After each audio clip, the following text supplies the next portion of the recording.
You can create or schedule a webinar by going to the webinar section of your account and then choose Create Webinar. From here, you want to give your webinar a name, something that's kind of going to be informational for the participants or potential participants, so they'll know exactly what this webinar is about.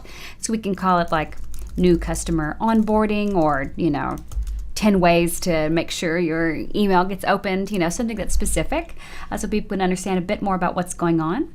And then that automatically generates the URL for your webinar, so the URL that people will actually use to be able to join this particular event.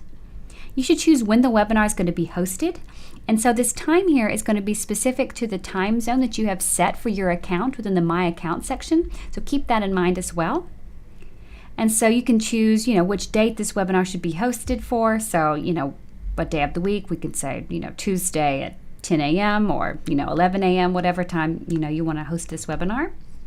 And then if registration should be required or not. So this basically means that someone should submit their name and email address before they can actually receive the final invitation with the final URL that they need to join the event. So if this is turned off, all anyone needs is this URL for your webinar, and then to join at the proper time and hour, and they'll be able to access it. It's completely open for people who have the link. But if registration is required and it's turned on, someone will first need to provide their information, and then they'll be automatically sent a confirmation email that has the link that they need to join. And whenever you enable registration, you can choose to send a reminder to those who register.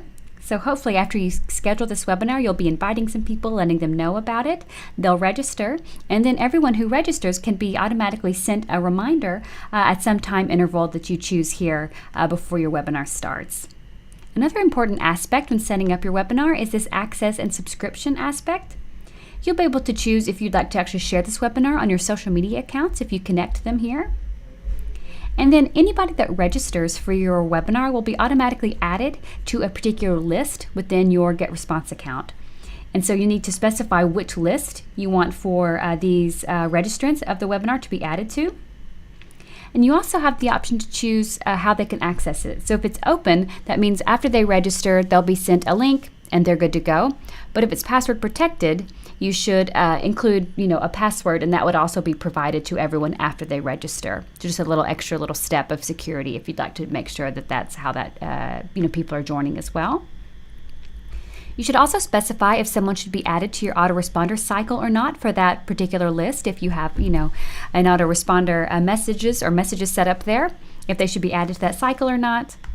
Add a lobby message or agenda so people can know, grab a pen and paper and get ready to take notes, whatever, or thanks so much for joining, we'll get started soon. Whatever you want people to see while they're waiting to join your webinar. There's also the option to enable the GDPR fields. So if you have GDPR fields created in your account, which are essentially, these consent fields that you're able to ask for people's permission to, if they accept your data, processing policies, for example, whenever they register, you can turn these on or off if you'd like those to be gathered during registration.